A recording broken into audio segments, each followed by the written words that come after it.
very good evening, ladies and gentlemen. Welcome to the second week and the second Playday of the DSEA League of Legends Spring Competition. Last week we already saw in the Plat Plus bracket 4 matches, finishing almost all of them 2-0, and one actually, the one that we casted 1-1 after some very exciting games. As well in the Plat Minus tournament there were 3 games that successfully concluded, so we're ready to start week 2. Last week I was there with Nevin, of course, but this week I will be joined by the amazing Modelonium. How are you doing, buddy? I'm right. How are you? I'm fine, thank you very much for asking. You helped me and of course the rest of the local organize this event. Are you happy with how it's going so far? Yeah, I mean, we have the great tournament system for our website, of course, done by Flores, which looks like it's going great. So I'm happy with everything. Awesome. Yeah, I'm very excited as well. I think everything is working amazing, and I'm very happy that we get to cast this second game of the tournament, and then actually the 5th game of the Plat Plus bracket together. So let's see what game we're going to enter. In fact, let's see what the schedule is going to be for this day. Let's start off here.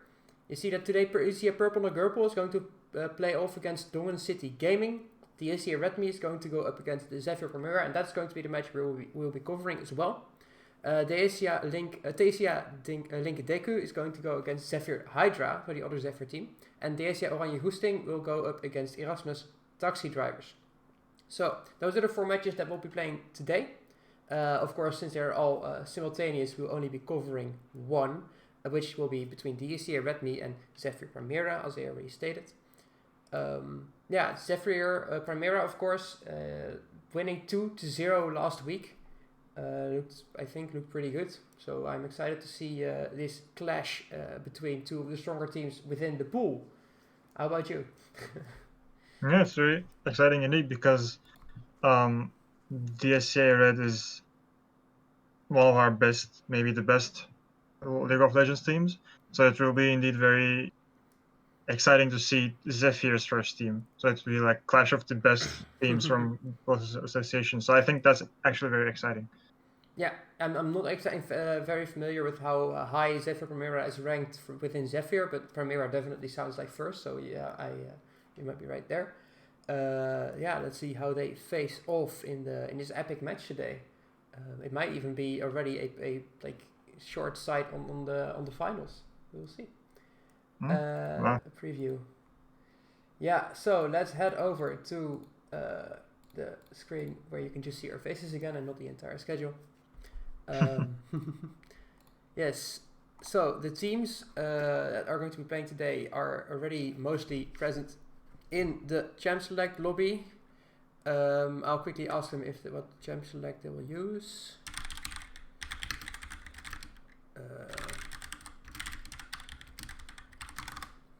So, in the meanwhile, you already mentioned it briefly, Flores, who has worked his ass off to get the website up and running before this tournament. He did an amazing job.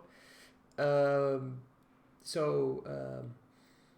if you head over to LOL Esports, or not even LOL Esports, my bad, that's actually for LEC. If you head over to Esports Delft, it's actually, honestly, it's just straight up as good as LOL Esports. So it's no worries, no wonder I'm confused there. If you head over to esportsdelft.nl and you go to the events tab and then go to either the Plat Plus or Plat Minus event, you can see all the matches that will be happening either today or in the entire tournament. You can see the results of past matches that have already been played, but also, and that's really epic, that has just been updated, you can click on a past match and see what champions were picked and banned, the KDAs of every individual, and the gold that people had. So it's a really awesome job that done by Flores. And in fact, Flores will be playing today as well, Fix It, in the bot lane. So I'm excited about that, to see how that goes. Do you have any take on DSEA Redmi? Do you have any idea of what they might be going to do?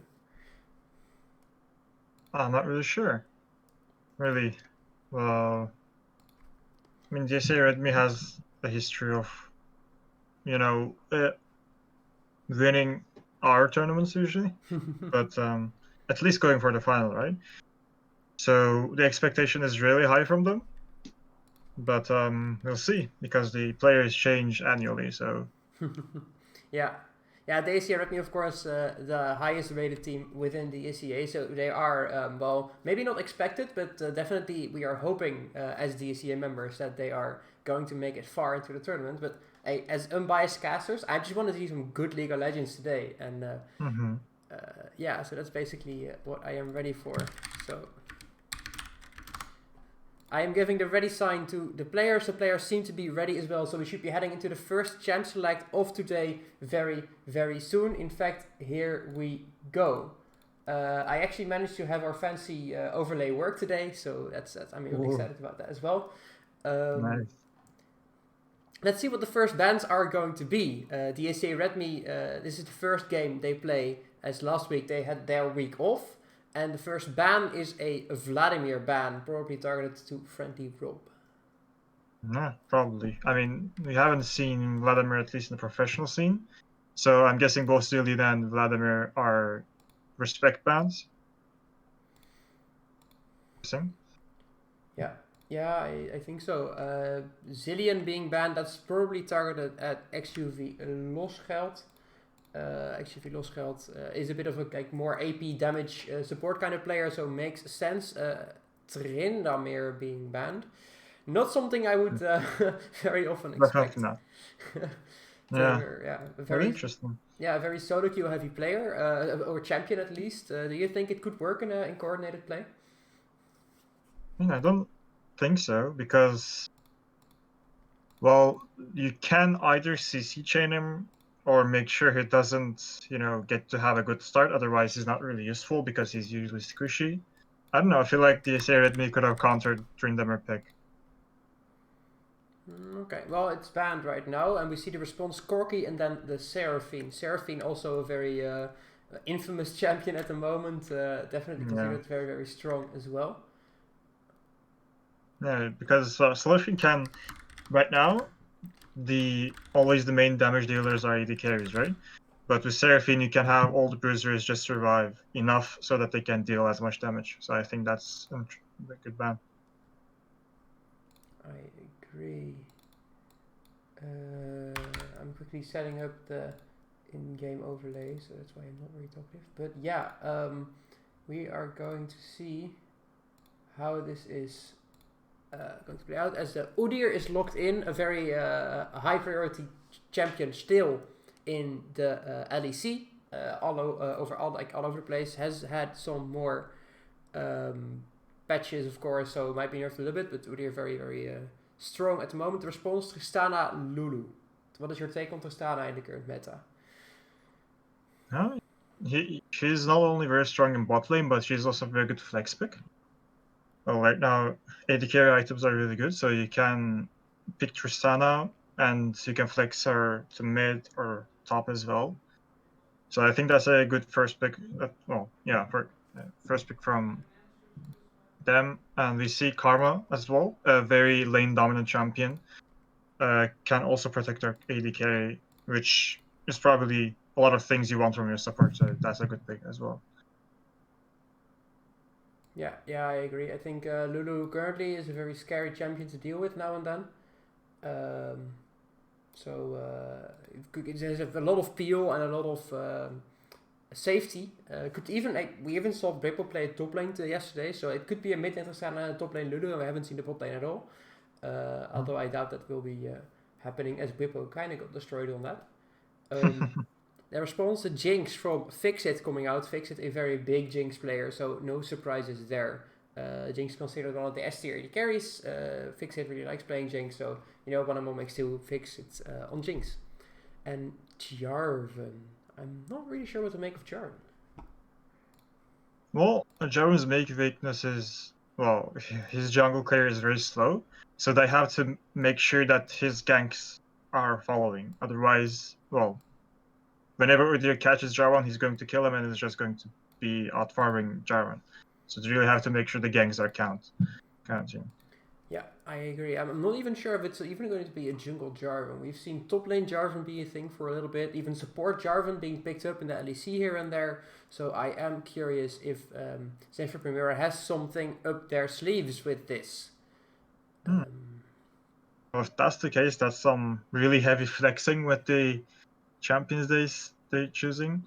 That could be really interesting to see, but well, I mean, I don't think they'll pick support for Jarvan and then flex to somewhere else. So it could be interesting to see indeed. Ooh, I am interested to see. Actually, the Gragas that's being banned right here, a very strong pick against the Jarvan, has a lot of ways of stopping the Jarvan from doing what the Jarvan wants to do.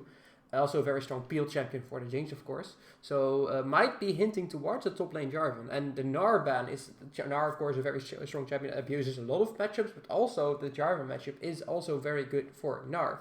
The Malphite and Nico ban in response. So yeah, a lot of top laners being swept off the table. Let's see how this is going to turn out.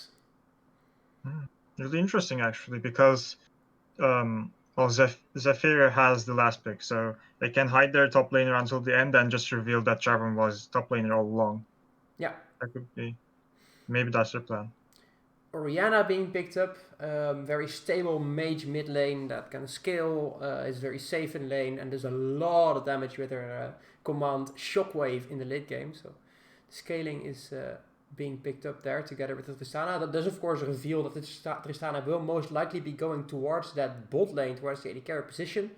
Yeah, and the Victor is therefore the response. That's going to be a bit of a passive lane, I think. Yeah, well, we can't say exactly who's going to take the push lead in mid lane, so I guess it will probably depend more on junglers. Yeah, I agree. I think level 1, 2, 3, both Victor and Orianna do have some issues here and there with getting the push going. After level 3, both champions get a bit more presence to get the push going. So it makes sense. I think the Jarvan probably and the Udyr are going to be the ones impacting that the most. And the Shen being picked up in the final pickup for DSEA Red, rounding out their team as a bit of a hyper carry Jinx composition with the Karma and the Shen. But you know, you have Victor in there, you have Karma in there, so you know, Udyr, I mean, so you have some good plays all together. Sion being picked up, revealing Jarvan is indeed the jungle and not something crazy. Yeah, it's really interesting. Both teams have really good scaling, both with Jinx and Tristana. Victor will be dealing more damage than Orianna probably during the late game, but Orianna will be more effective in mid game. So I think both teams got very good drafts. It will depend on who's going to play better. Definitely. So, now we see the full lineup. Let's go through the teams and see what we like and what we don't like about these team compositions. Of course, we have about 15 seconds before the teams start loading into the game. We have to wait about 3.5 minutes afterwards to actually allow the teams to not cheat. The 3.5 minutes spectator delay that League of Legends implemented rightfully so. So we have about 3 minutes to actually start checking out this team composition. And as I already mentioned a little bit, I think the DSEA Redmi has a very Jinx-heavy team composition. Do you think? How do you think they want to play the early game, and how do they want to get to that late game? For the early game, actually, the Karma is going to provide a really good edge on bot lane because she can take the command of the lane pretty easily. So in that sense, even though they picked a hyper carry that is probably going to scale harder than Tristana, they might get the command of the bot lane, which could be dangerous depending on how Jarvan is going to play, because Jarvan can gank a lot better for pushed lanes. So actually a lot of things depend on Jarvan, because if Jarvan's ganks, as we said earlier, don't hold up, then, well, Udyr happens. Yeah, so Udyr happens. He will be coming they running have to at be you. careful. He'll be coming running at you. Udyr running at you. Yeah, running at you with Mach 5 and just flash bear slapping you in the face, and you're just not going to be able to get away from that. Yeah, definitely. I am curious to see. I do wanna give a slight thing that the bot lane from the DSEA Red might need to be careful of, and that's a level 2 Tristana Lulu combination. If the Tristana and the Lulu actually hit level 2 first, what could happen is, of course, the rocket jump and explosive charge combination, together with all the early damage that Lulu does still provide, to actually blow up the Jinx before the Karma can really get poked through. So they need to be careful about that. But I do agree that over the long run, if the level 2 is saved, Karma and Jinx should be able to out-sustain and out-poke the Tristana in the first couple of levels. Of course, again, barring the Jarvan.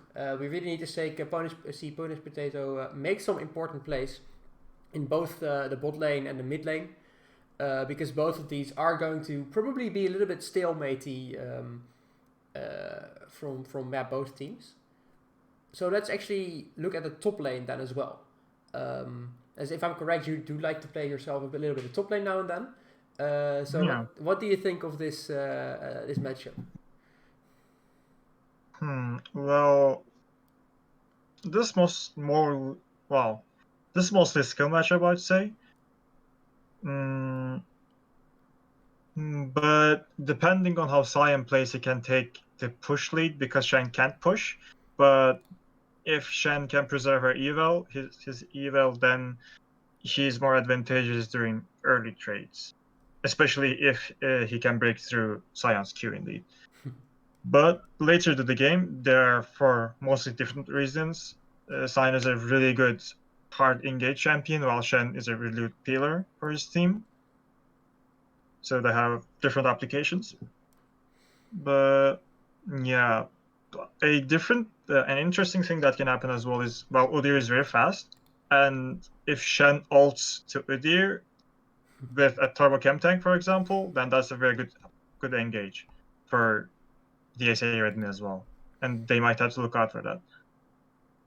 Yeah, I definitely agree. I think certainly if the Karma also comes in and uses her what is it called, mantra? No, that's her ult. I don't know. Her E speeds up Udyr. Udyr's gonna go zooming and just run into them. And that's going to be hard, even for Tristana with Rocket Jump to get away from also the Orianna, of course.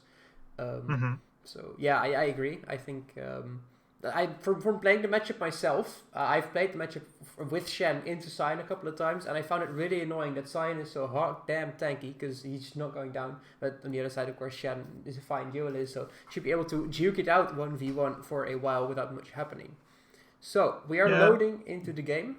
It shouldn't be that much longer right now, as you and I can see. We are already waiting for the players to spawn. Yeah, so any final thoughts on the team composition before we see how the teams execute on them?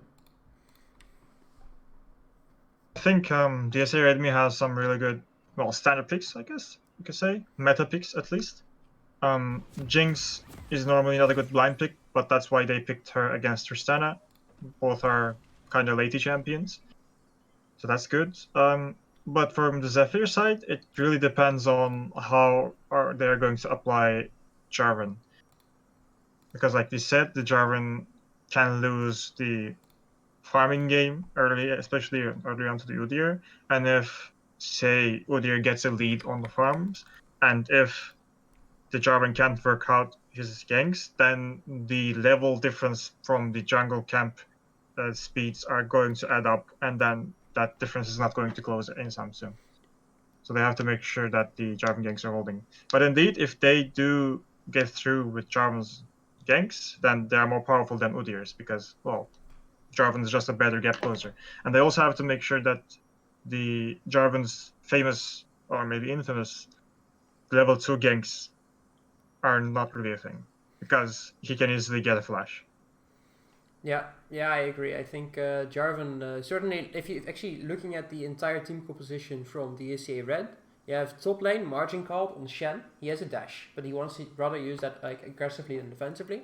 You have the Mortius on Udyr, Devil X on Victor, Fix Hit on Jinx, and actually Velosgeld on Karma. None of these champions have a natural dash or flash, right? So if Jarvan gets onto them and puts them in a Cataclysm, nothing they can do about it. Yeah.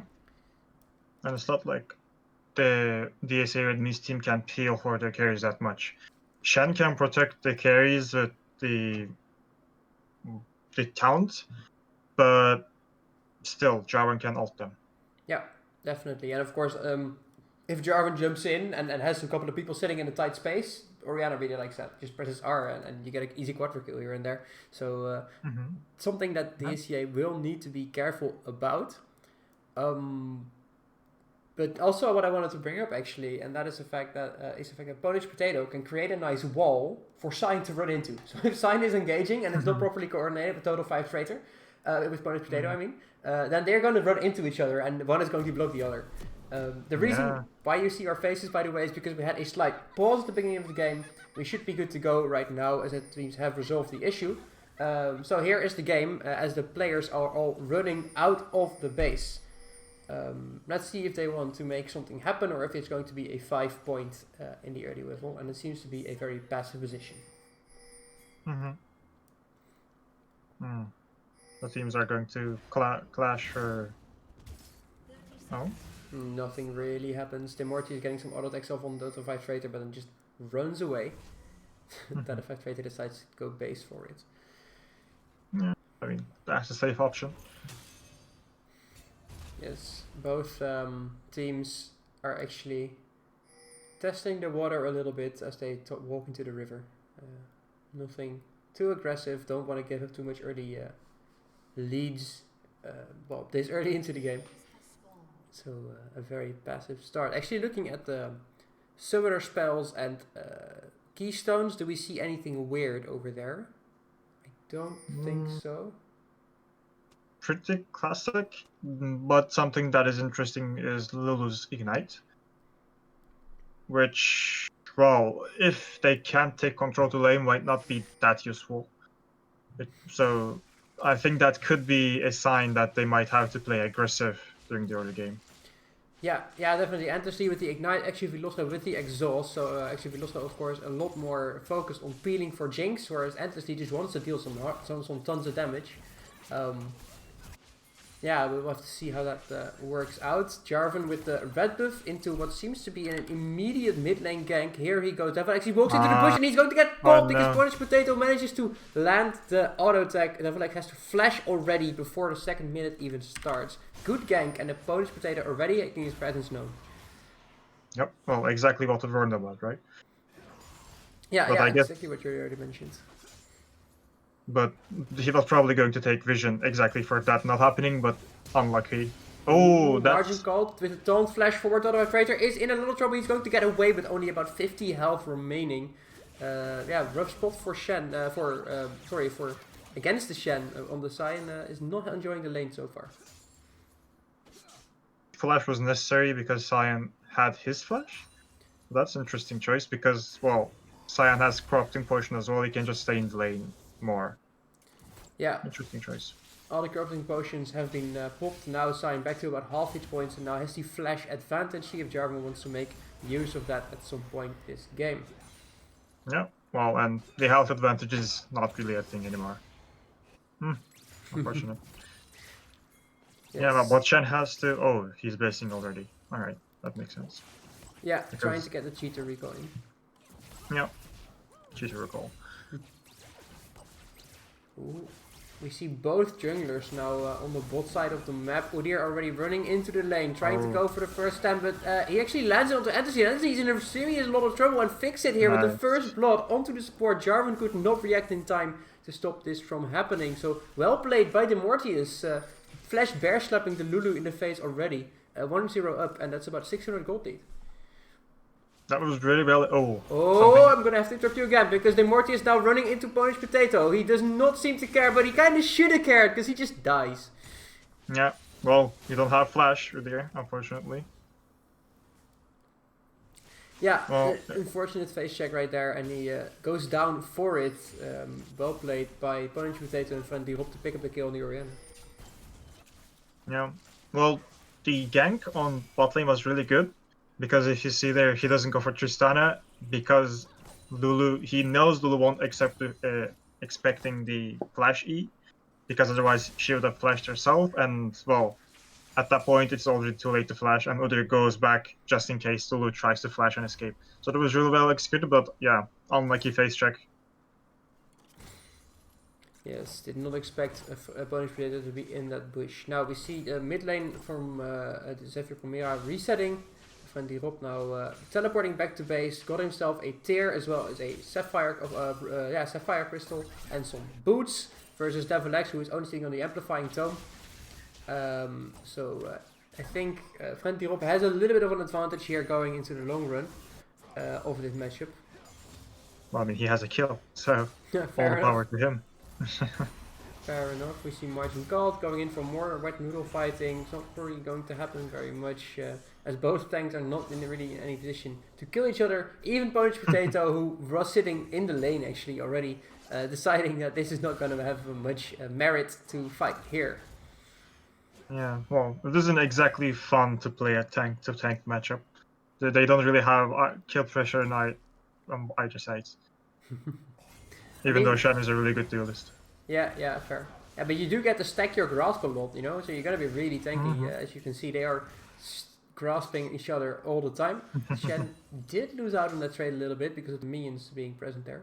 In the meanwhile, we have been watching top. We see Demortius and actually Veloschild together working away on the Drake. Jarvan has spotted them. I don't know why the camera really likes the top lane so much. But Jarvan has no priority to go into the Dragon as Devil X and Friendly Hope are joking it out. But Devil X actually does not have X to the ult yet. That means that he doesn't have Flash as well. And that is going to cost him his life. It's traded for the Dragon. And now actually Veloschild and Demortius might look to trade something back in the mid lane. But no, a kill for a Drake.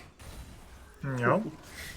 And that is an unstoppable trade, and Margin Gold is now in some trouble. He gets auto-attacked once, but the tower saves him, and he's not able to, or not actually going to die here. But he cannot really base, because this is a massive minion wave that he does not want to miss. Oh. True. Okay, it's a really good play by Sion.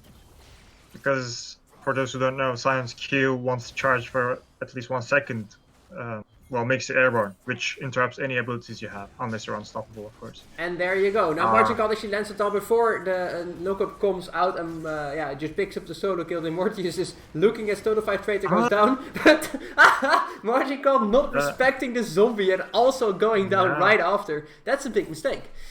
Yeah, true, because, well, zombie isn't really effective, but, I mean, he is effective if you're really reckless like that. Yeah, and Total 5 Traitor just gets a free kill to pick back up, and Margin Gold going down. Interesting. We see Margin Gold also teleporting back to top lane, while Total 5 Traitor does not have to waste his teleport there. So actually a net gain for Total 5 Traitor and Zephyr Primera as a whole over that play. Sure. Minor trading going down in bot lane. As we already expected, after level 2, Jinx and Karma together taking over the lane, poking out Sydrada and endlessly, and they are, for now, winning the matchup. Yes, indeed. Well, at least Jinx extra kill helps as well.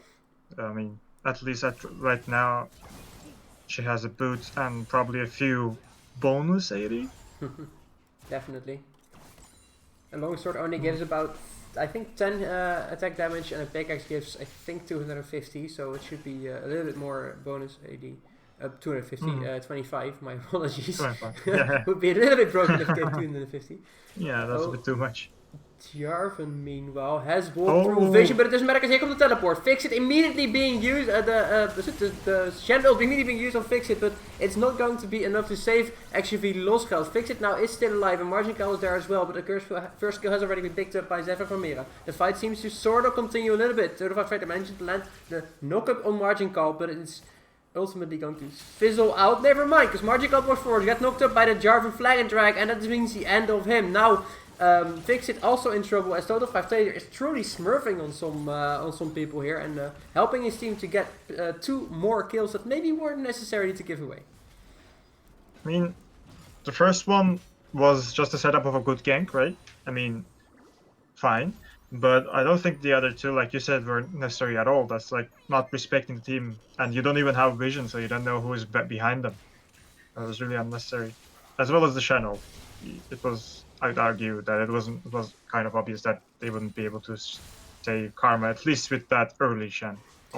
Yeah, you must wonder what the communication within the DSEA has to look like there, because you saw the Mortius coming down to the river, but nowhere near the lane just yet when the Margin Gold already went forward. So a little bit on the wrong book, on the wrong page there in the same book probably.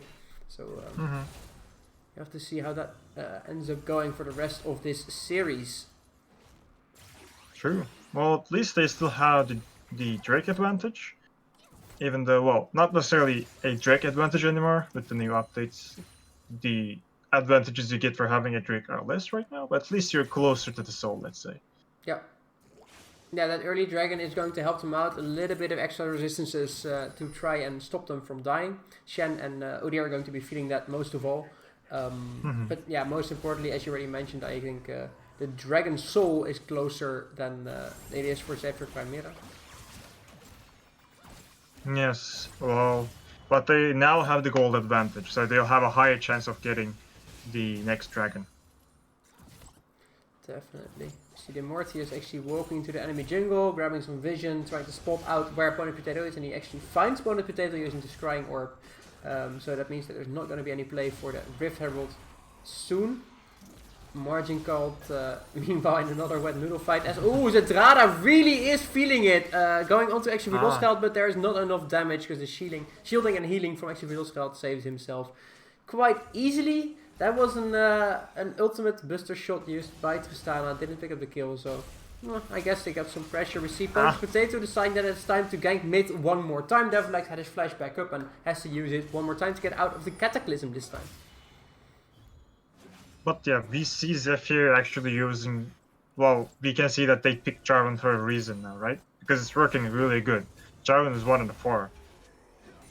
Yeah, Jarvan is really being, or at least the ganks of Jarvan have been working out significantly well because, of course, the knock-up and the Cataclysm that he is able to use in his ganks. And as we already mentioned, not many of the champions from DSEA have dashes, so they are not very well equipped to deal with this Jarvan. Certainly not if Jarvan comes too tanky. It's going to be very hard for Fixit and Devlex to actually work around this. Yes. Oh, we see another fight starting around the dragon, as you mentioned. Zedrada is kind of being greedy right there, and he goes down. The counter kill is being picked up by onto Velosgeld, but also Bonnet Potato falls, and that's going to make it very hard for Zephyr Primera to actually contest this Drake further. Probably a little bit overzealous from Zedrada. Jumping into 4 people makes you kind of think of what happened in America in the LCS a couple of weeks or something ago. Also some very aggressive Tristana jumps. But yeah, it does not pay off and costs them the 2 kills and the dragon in trade for only 1 kill. So yeah, in favor of DSEA Redmi. Well, it's a bit of a throw because now we don't have that much of an advantage. You gave 2 kills and also gave the dragon. So, well, unfortunate for Zephyr because now, well, DSEA Redmi is 2 dragons closer to the soul. Yeah, definitely. And what the soul is going to be... Oh, it's going to be Infernal Drake. Nice, more damage. Yeah. Well. Oh, choo-choo! Fire alarm in the top lane. Total 5 traitor. Yeah, just... oh. You don't want to miss 2 waves of minions, so I understand. Oh, margin cuts. Recall gets interrupted. He decides to go for the fight and... Well, fight. He decides to kind of just doodle around in the top lane and get another stack on his grasp, I guess. Oh, flash ultimate into the ultimate from Orianna. Bonnet Potato with a clean kill, punishing the flash that had been used by Devil X before. Friendly Rob actually gets away from the Chaos Storm, so he should be all fine. But yeah, Bonnet Potato definitely making his presence felt in that mid lane. True. Well, I mean, if you don't have Flash as a victor, well, you might as well be dead when Jarvan with an ult comes to your lane. Yeah. That's the power of Jarvan. Definitely, we saw that proven true just a second ago. Directly total 5 traitor walking into the enemy jungle as he knows that he cannot get contested by the enemy mid laner. Puts down some vision, spots the Morpheus, and just goes back to top lane to farm some more. Well, yeah, at this point, top lane is just, well, slow. Yeah. I mean, both 2 tanks trying to farm, just having a cool time. The Morpheus and Bonnet Potato finding each other in the jungle one more time. The Morpheus does not look like he wants to actually take that fight just yet. No ultimates available for the mid lane and jungle of the side of Zephyr Primera, so they also don't want to pick the fight just yet. So all is calm and all is well. Meanwhile, on the bot lane we see some trading going on, but again, nothing happening too much until maybe now as Devil X and the Morpheus are running through vision towards the bot lane. Zephyr Primera respects it and just walks away. Well, we can also take some time. Oh wait, we can have some high. Alright, I was just expecting a fight there, but apparently they'll just give up the blue. Yeah. So yeah. Respects it, doesn't take blue, and nothing happens. Right. So I was just going to talk about Karma because, like we said at the beginning. Oh wait. Oh, never mind. Because as soon as you actually want to make a point, there is going to go Cedrada in, and Jinx Fixit is not really looking like they're in a great position, but they managed to get away. And Losgat also flashing away from the knockup. That means that they're going to live. Nobody has died just yet. As is very tanky. He's going to get focused by a lot of people, but he's not going to go down just yet. And that was very, very many counters and cooldowns used for only a tower in favor of DSEA. Now the flash forward from Margin Call goes in, and Ponish Potato also goes back in, but Ponish Potato straight up dies. Now all the people from DSEA are very, very low. Margin Call is down. Actually, Losgat is down. And the third round seems to be coming to a halt as everybody disengages just in time before the fight can really escalate. 2-for-1 in favor of Zephyr Primera, but DSEA Red picks up a tower. Yeah. It was very interesting. It was very anticlimactic at first, then very climactic later. Yeah. The fight was faked, and then it was happening anyway. Anyway, you were making a point about Karma, so... Yeah, so Karma. Back to Karma. So the Karma's power is that she can push lane really, really fast, and I think that's why we see 2 Drakes in favor of DSEA Redmi. I don't think the Karma is used as much as it should be used, but I'm really glad that they're using it, and I think they're eating the fruits of Karma's lane dominance.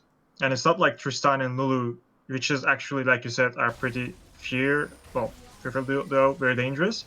Well, not against Karma. It's not like you can breach through, a whole wave of minions without yours and actually, have some kill pressure against Jinx, even though it's a Jinx.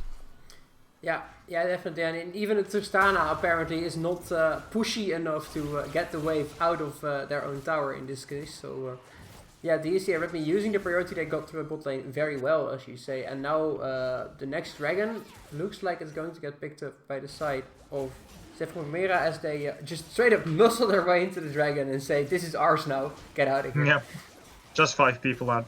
I mean, that's the simplest way to take a dragon. Yeah. Demorty is not being in position on time to contest it, so they just decide to give it up. Demorty is probably going to start the Rift Herald now to at least get some value out of that trade. But yeah, just good of Zephyr Primera to catch Demortius and DSEA Redmi off guard and picks up a free drink.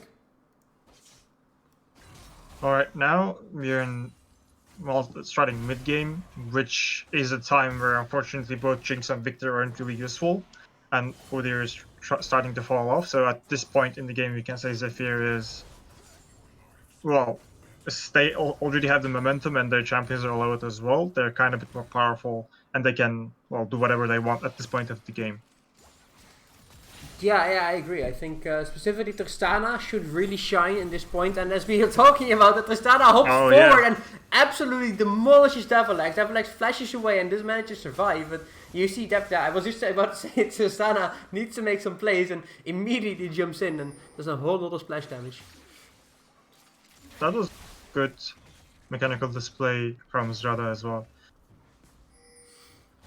Yes. Oh boy, what happened there? Margin Cult managing to dash behind Ponish Potato just before the Dragon Drag actually comes out. Now the Mortius is also there, and Antlessly seems to be in an endless amount of trouble as he is going to ult himself and go down. Ponish Potato manages to use the Flag and Drag to save himself, but a little bit of an oopsie there from Zephyr Primera, giving some momentum back to DSEA Redmi. Yes, indeed, that was a bit of a unfortunate positioning. But Zrada makes up for it, let's say, by getting the tower from bot line. But that's not a complete loss, I guess. But still, we can feel the momentum Zephyr. But they need to get as much stuff as they can until the late game, because then, Victor and Jinx, I don't think I need to say anymore. Yeah. And to be fair, even though Victor and Jinx happen, Ponish Potato and Friendly Rob together will always have the kill pressure with the Flag and Drag into the Shockwave, right? So it's by no means over when they get to late game, but yeah, Jinx and Victor are 2 champions that are very well known for rampaging through late game fights. And Tristana has to be, even though she gets a lot of range with her passive, of course, in the late game, has to be a little bit careful about not getting run down by the Mortius, specifically with the Karma available as well. Yes, true. But one difficulty for Zephyr Primera is that even though Jarvan will be able to get to Jinx, probably, well, there's Karma and Shen which can protect her very well indeed. And one more thing, at the start of the game we said Jarvan has a clear disadvantage at farming, and we can see that with the scores as well. There's a 50 farm difference between Udyr and Jarvan, and that is also apparent in the items. Yeah. And this will not close. We'll just see Udyr being tankier and tankier than Jarvan. So Jarvan may go down a lot faster later to the game once he'll be going for Jinx. Especially since, well, unfortunately for me, Gore Drinker was nerfed a lot. Yeah. A lot. I agree. Yeah, something I actually want to point out as well is that even though there's 4 kills a difference between DSEA Redmi and Zephyr Primera, the gold is dead even. There's one more tower in favor of the DSEA Redmi, but that's about it. So yeah, that gold difference must be mainly made up by the Udyr specifically. If we can see, he's about 1,000 gold ahead, and that accounts for the entire gold difference from the rest of the team. So. Almost the entire gold difference. Top lane is also a very large disparity. But yeah, you can see that the Mortis really is holding the DSEA together for now. And we need to see if he can have that splash impact in the later team fights as well. Right now, Jarvan has to be active because, well, there isn't much time until he'll be no use to the team. Yeah. So, I mean, you can't expect to play Jarvan and out-farm Udyr. He has to do something. Well, at least he can pursue some big potentials, probably. Yeah, I agree. I think this is the Jarvan's time to shine together with Tristana. They need to make some plays, need to get some kills here and there, and then snowball the game from there. Otherwise, it's going to be progressively harder until they get to late game. So I think you're making a lot of very valid points there. In fact, it seems like for the next Dragon, they might want to make something happen. Yeah. Well, at this point, there is still momentum in favor of Zephyr. So, unless DSEA Redmi tries something extra, they might want to give Dragon here, but I don't think they want to do that. Then Morty is proccing his phase rush and runs at the total 5 traitor very, very fast, but nothing really happens. And Davidex is actually going to get called out by the ultimate, the unstoppable onslaught, but there is immediately the Shen ult coming out. Now the fight has really started. As Morty Tater jumped into actually Velocity, but it's not going to be able to get a kill. Here the Jarvan Cataclysm, but the Shockwave is followed up by an immediate massive taunt from Margin Call, and it completely wins the team fight. Zedrada's here showing that he's having a lot of trouble keeping up with Immortius, and Immortius doesn't really care. And all 5 members from the side of Zephyr Primera fall in an instant because of a beautiful taunt from Margin Call. Yes, they're good indeed. Now it's time for Zephyr to fear. They no longer have the momentum anymore. And, well, if you look at the scoreboard, there's only one dragon left for the Infernal Dragon at the hands of Victor and Jinx. So, unfortunate for Zephyr. Yeah, and 5 kills, another dragon, in fact the 3rd dragon is now on soul point, and it also seems like a Baron is going to go the way of the DSEA. I gotta say, I think the momentum is now swung completely in favor of the DSEA, and we need to see how that is going to play out in the rest of the game. Yeah. Well, it all took one Shen taunt and a very good Victor ultimate, and now, well, Zephyr is in the defensive position. Has to be. I see a question in chat asking if this is a best of 5. The answer is no, this is only a best of 2. So the winner of this game and the winner of the next game, well, that's going to be about the series. The winner of the series will get 3 points. The tie of if the series get tied, both teams get 1 point, and if the series is lost by a team, then they of course get 0 points. So like the football or soccer, if you're American system. Yeah, so basically that. But I mean, we're still in the first game, so anything can still happen. Although the DSEA Redmi is now on play, they need to make something happen. Zedrada here, a little bit alone. Morty is very, very fast, runs circles, but nothing happens as Zedrada has a nice rocket jump, gets away. Yes. Well, rocket jump is one of the reasons why Tristana is really...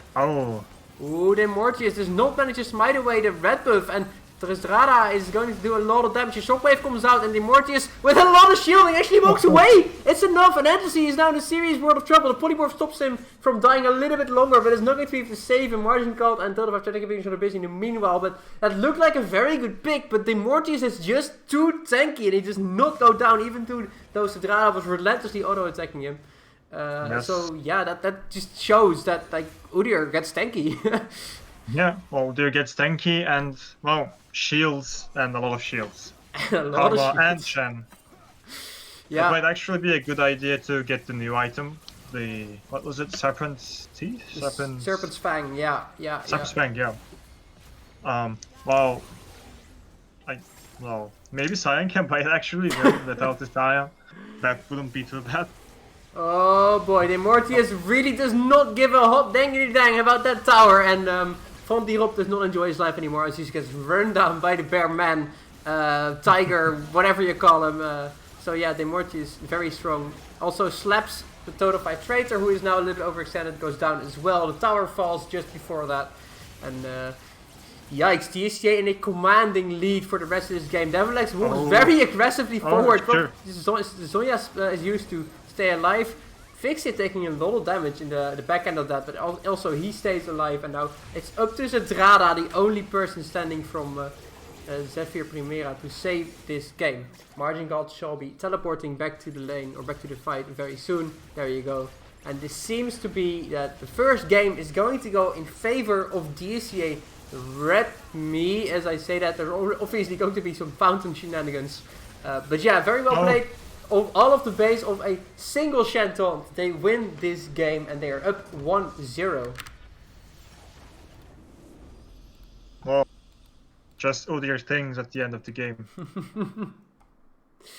Yeah, definitely. Very good showing by the Mortius on that Udyr after the impressive Shanton onto, I think, 3 or 4 members in a single team fight. And that won them the game.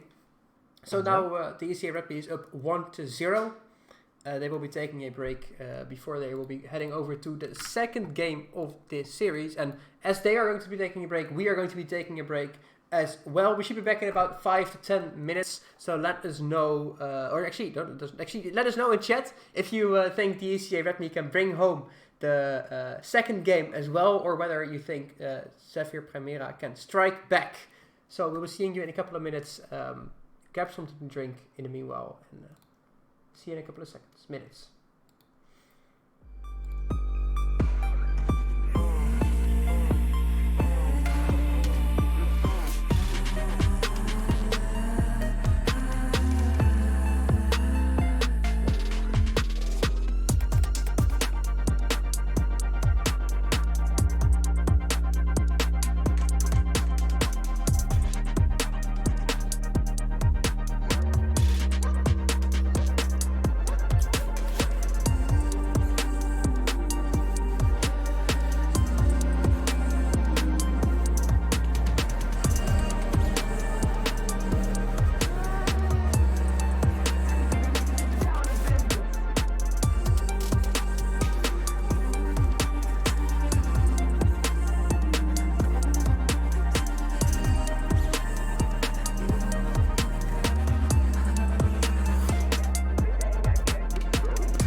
Okay, ladies and gentlemen, welcome back to this second play day of the DSEA League of Legends Spring Competition.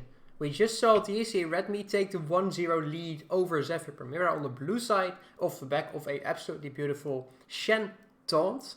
So we have to look if they can reproduce that result and get it to 2-0, or if Zephyr Primera can actually strike back and pick up the 1-1. With me, of course, is still Modulonion. Jan, how are you doing? Still hanging in there? So nice. Still impressed how the Shenton, as you mentioned, just, well, started the first domino of a lot of dominoes, let's say. Yeah, definitely. Um, Ultimately, the DSEA Redmi using the advantage that they got off that single Shenton to leverage their snowball over the game and simply win it. So very clean play, and I'm curious to see if they can reproduce that result, or if they have to, or if they the second time falter and maybe get slapped down a little bit. So, looking at the draft from the previous game, do you think that Zephyr Primera, as they lost the last game, of course, needs to change anything in the second game, or do you think they can just run it back and play better? Certainly some mistakes were made, but I'd argue that until that Shenton, things were pretty much even. But maybe one thing, I think they used Jarvan very effectively during the early game. That was maybe the only shaky part from their draft. But after that, Jarvan isn't really useful. And Udyr was just, running up to the people, hey, I have E, I am Bear now, and you'll be stunned. Yeah. Odir definitely And showed why he is so much of a high priority in the current meta. So you're saying basically that they should swap out the Jarvan for another pick. Of course, they're blue side right now. Last game they banned the Hackerim as the third ban, so maybe they can pick that up instead and drop the ban, something like that. maybe.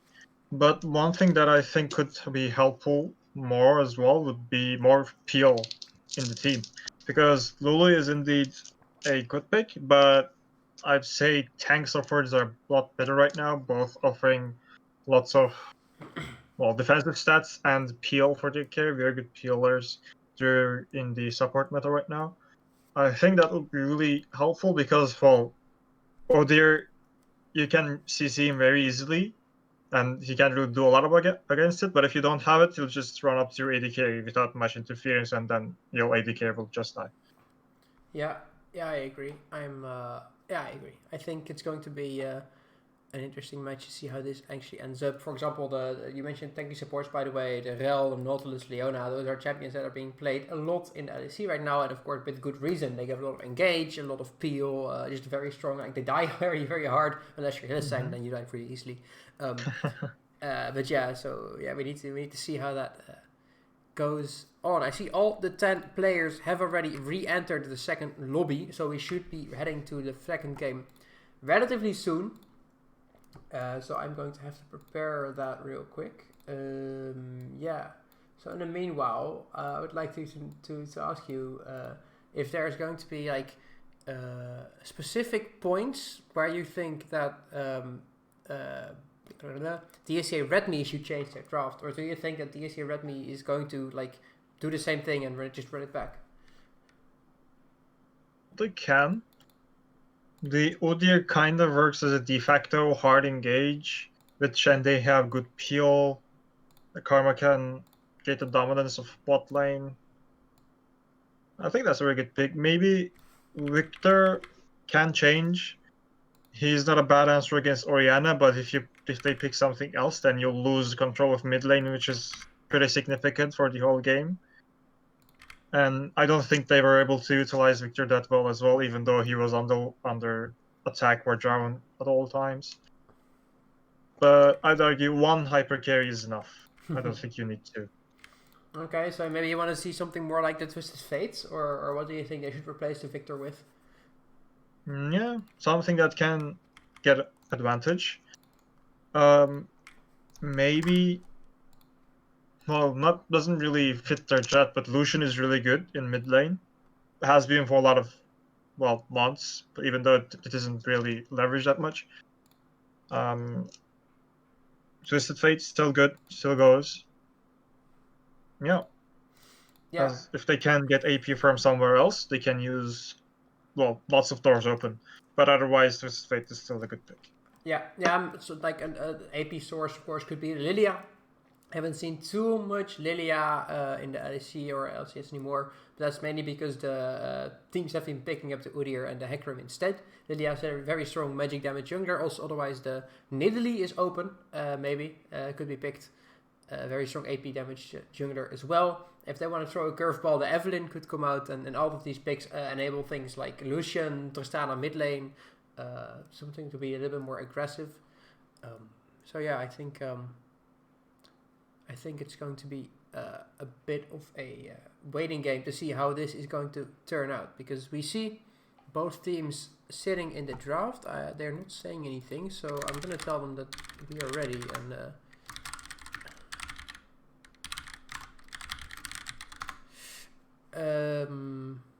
yeah, they should be starting at some point soon, I hope. Yeah. So we already touched upon the Jarvan as well as the Lulu. Do you think the mid laner Friendly Rob on Orianna is that going to be anything different? Do you think he's going to get? Oh, he was actually relatively hard targeted last game as well, of course.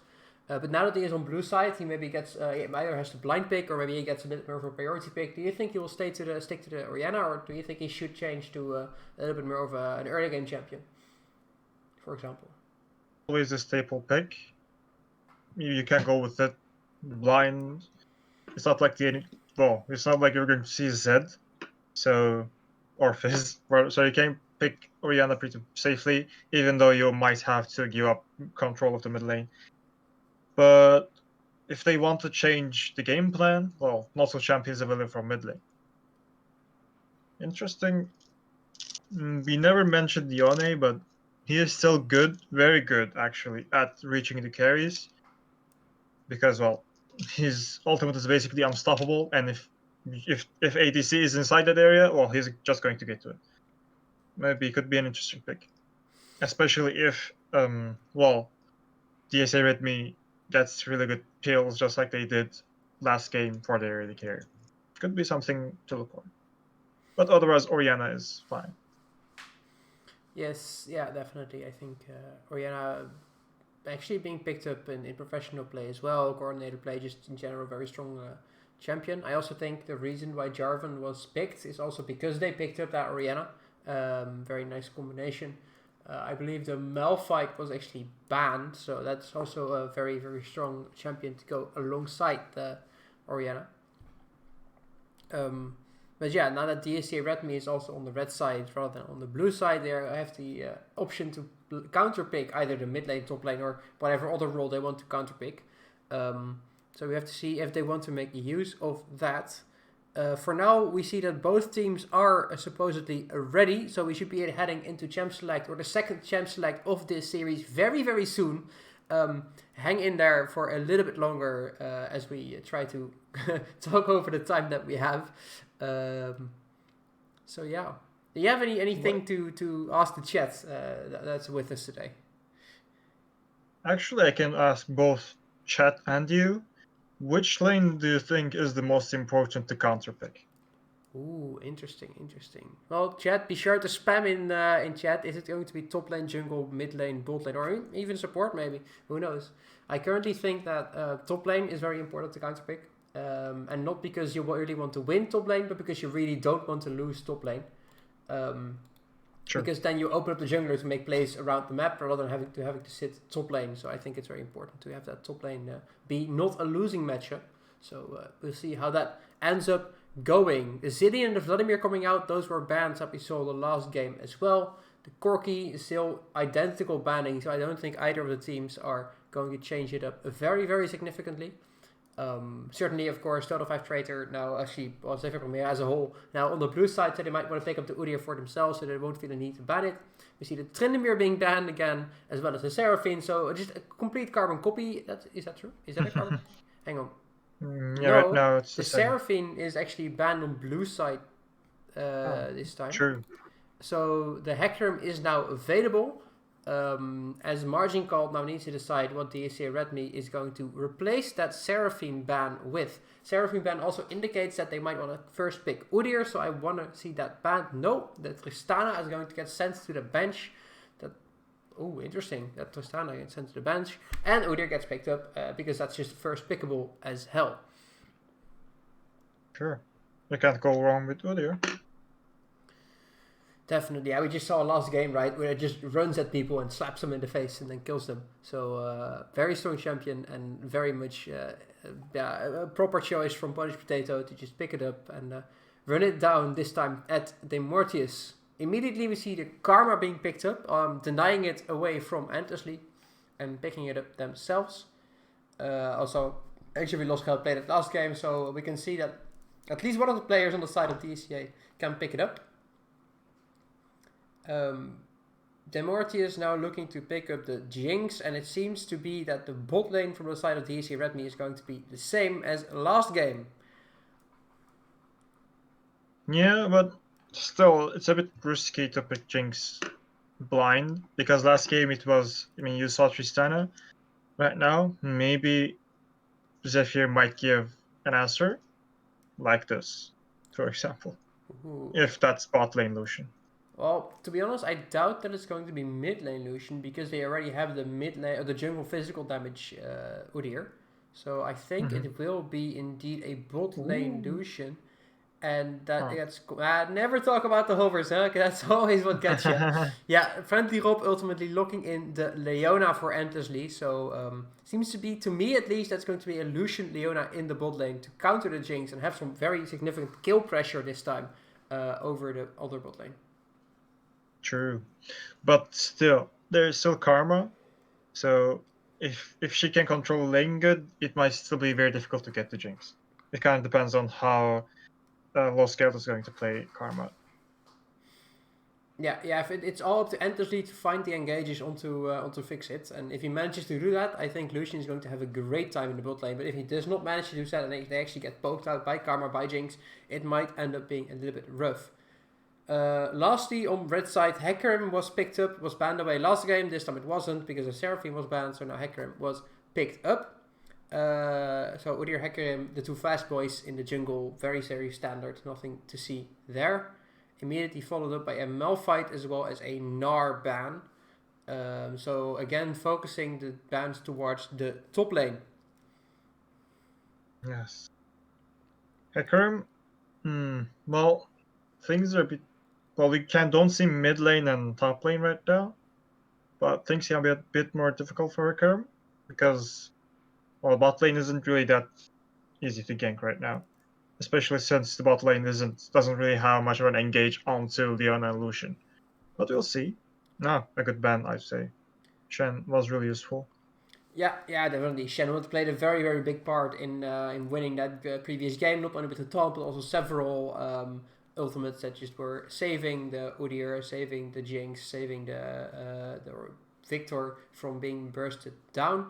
Finds his way now onto the bench as well as the Nico. Nico, very hard champion to gank for Hecarim. And the Azir, the Orianna is going to get locked in for Devilac. So it picks up the champion from his opponent, this time for himself. Very safe, late game scaling. We kind of said it last game already. Orianna. Yeah, just Orianna. Pretty standard at this point. I also wonder what Hecarim is going to build. Is it going to be a tank Hecarim or is it going to be Bruiser Hecarim? And a very good pick, I would say, from Zephyr, Galio against Orianna. Even though Galio isn't really very strong right now, well, you can always get the map pressure with Galio with middle lane. Interesting. Yeah, Galio, of course, generally considered a very strong anti-mage champion. Even though he is melee versus a ranged Orianna, he can have some serious trouble getting... he will not have serious trouble getting onto the Orianna because, of course, his dash and taunt. So he's very strong at punishing dashless or flashless champions on the opponent's side. And also he gets to save allies with his ultimate and then arrive with a big splash. So yeah, very good pickup. We see the Camille also being picked up and the counter of Gragas coming in to the Camille. So now that we know all the champions from both teams for game 2, we'll be heading into that game shortly. But first we have about 4 more minutes before we get there. So let's have a look at the champs and the compositions from both sides. Well, very good actually from both sides once again. This time, Hecarim is, well, maybe slightly slower, but still good jungler. With Camille reinforcing the late game of Zephyr, and just like last game, DSEA Redmi relying on Jinx for late game damage, as well as, well, potential AP damage from Orianna, with a good peel and engage from Gragas, and Hecarim as well. Hecarim can just ultimate, of course. And yeah, lots of pieces to protect Jinx, good from DSEA Redmi, but still there's Camille, so if you use Gragas and Hecarim for engage, well, Camille is on top of your Jinx, and no way to save her during the late game, if that's the case. Yeah, I agree. I think Margin Called will not be able to use his ultimate, the Exploding Cask, very aggressively this game. I think the Camille, the Udyr, and the Galio all need to be kept away from Fixate's Jinx. Mm-hmm. So that's going to be a big task for Margin Called. It's going to be up to Demortius to engage very hard onto the backline, maybe, of Zephyr. Primera specifically, well, backline is basically Lucian. But also, if Hecarim goes too deep, we've seen it happen a lot, Hecarim just goes down. So he needs to be careful, of course, with that. So yeah, generally speaking, I think the team from DSEA Redmi is not extremely cohesive. Like, there are some synergies within there, like inside the comp, but like I don't really like Gragas and Hecarim together. Like, their ultimates kind of worked it the opposite ways. Same with Orianna and Gragas, but on the other side, Gragas is very good into Camille and into Udyr. So like, there's some things working together, but also some things working against each other there. So let's have a look at the other side, because I don't really see an extreme amount of damage there from Zephyr Primera. Yes, that's like a good point. Even though with the new items, Lucian doesn't fall off that hard anymore, you're still not, you'll not be able to deal as much damage as Jinx, and you'll be, well, you'll be in more danger than Jinx, because you'll have a range disadvantage, especially with Jinx's Q rocket available.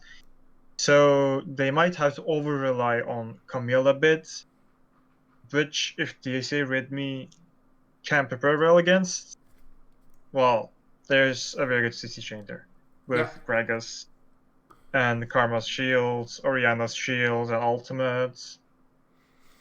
Yeah, but, I think... like... Oh, yeah, go ahead. Yeah, go on. Okay, I think that the team composition from the side of Zephyr Primera is really going to be about finding a pick, finding a creative way to get into a fight, so that Camille can just sit on the Orianna, sit on the Jinx at the start of the fight. Because if that happens, you'll see that Galio and Udyr have a fairly easy time joining in and just slapping the crap out of everything. And Galio, of course, Galio Camille, a very, very strong combo, has been known for a long time by now, to engage onto the enemy. But again, they need to be able to do that. They need to find creative ways to actually get through the front line from DSEA Red and try and get that back line. Because if Jinx and Orianna, you already touched upon it, you said some really true words there. If Jinx and Orianna get to sit back, get to just pump out damage, there's no way that even the tanks from the side of Zephyr are going to live through that for very much longer than a couple of seconds. Yes. Okay, we should be heading into the second game of this series very, very shortly. Where we already saw DSEA Redmi picking up the first win about 10 to 15 minutes ago. With this new team composition, do you think that the Zephyr can come back and make the series 1-1? Or do you think that DSEA Redmi can pick up the second win of their series and just go 3-0 today? With 3 points at least. Well, just like last game, I think both teams have different ways to win, different win conditions, but I don't think necessarily either of them are worse than each other. So I think it depends on execution. It depends on execution. Okay, good to hear, because good to hear, I don't know. It depends on who you ask, because last time we saw DSEA out executing the game, out executing the draft over Zephyr Primera and therefore winning the game. They were able to save Jinx, they were able to save Udyr a couple of times as well for long enough so that the rest of the team could join.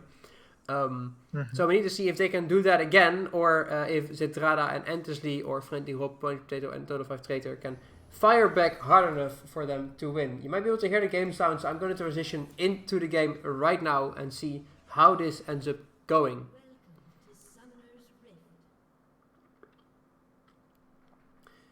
Again, we see a fairly passive start from both sides, not willing to give up any early first bloods just yet. Friendly Rob taunting in mid lane a little bit, but ultimately nothing is going to happen. And as I say that, I spot my apologies on the minimap. Camille and Udyr sitting in the same bush, but nobody gets ready, nobody gets called, so that's well played by the side of DSEA Red. Yes. One important thing to mention is, well, we have Karma on the DSEA Red side, and we can guess, even though there's a Lucian, they might have the chance to get the control of bot lane at some points in the game, and they have to be really extremely... Well, they have to pay attention to Galio and Udyr, because, well, there's Leona, there's Udyr, there's Galio, and if they decide to gank you, and if you happen to be pushing your lane, well, you're Jinx, and your Karma, and you're dead then. So they have to be really careful to get enough vision once they're pushing. Yeah, I am curious to see that, because I think that's a big difference between this draft and the last draft, is that Zetrada and Entesley will now should have priority over Fixit and actually lost Geld as soon as they hit a couple of levels in their belt. So we need to see how Zephyr Primera are going to abuse that and win the game through that. But for now it seems that actually Lost Geld is getting a significant amount of poke down onto Zetrada and Entesley. And the level 2 should be hit first by Fixit and actually Lost Geld. Yes, well, even though you got Lucian on one end, the Karma is, like we said last game, time and time again, is really good at taking control of the lane. She can push very well, maybe better than any support in the game right now, so you have to be really careful. Yeah, I agree, but for now it seems like nothing explosive is going to happen just yet. Udyr and Hecarim both starting on the red side of their jungle and running it down to the other side. Approximately equal timings in their clear right now, both on their 5th camp and doing a full clear into the Scuttle Crab on the upside of the map, so very passive start early. Yes, he also mentioned that Gragas was a counter to Camille. This is true when considering indeed the pushing advantage, because Camille can't engage the Gragas due to their kits. Well, to some technical stuff, I guess. There is always, when Gragas dashes into Camille and Camille dashes into Gragas, it will always be the Gragas who hits Camille. Yeah. But as we say, Gragas Magic God already uses the belly flop and onto the 5 trade and immediately abuses that to get a lot of damage out of the Magic God. But yeah, as you mentioned, as soon as Gragas initiates his belly flop, he gets a hitbox in front of him. And Camille's E actually only gives a hitbox at herself, but we see Polish Potato flashing, bear slapping and taking a kill, just like he should on Udyr. First blood in favor of the Zephyr Primera, all off the back of a misplay from Margin Call. Yeah, that was really good, because they really leverage Gragas's on time of use of his dash. I mean, if he had the dash there, Tilt support incoming, because Polish Potato stuck around. Margin Call just immediately losing about 30% of his health and has to sit back on the tower one more time. Yeah, a lot of pressure coming down on the top side of the map for now. Yeah, well, you're banking on Camille for your mid to late game damage. Well, I'd do the same if I was that Udyr. Yeah, definitely spotting where they need to win the map so far. Meanwhile, on the bot lane, we see a massive, actually, wave getting pushed under the tower of the blue side bot lane. The Mortius did show up, kind of hinted at maybe a gank, but ultimately that was too scary to gank that Leona or dive that Leona. Certainly because Strada actually did not take the heal, but the exhaust. That makes tower dives very hard to pull off. So yeah, I think it's a wise decision by DSEA Redmi to not go under and go down. Also important to mention, something that is almost always forgotten, especially if you're playing a solo lane. Lucian's burst damage is incredible. Wow, you'll get surprised every single time. Truly, amazing in a bad way, especially if you're playing a melee matchup against Lucian.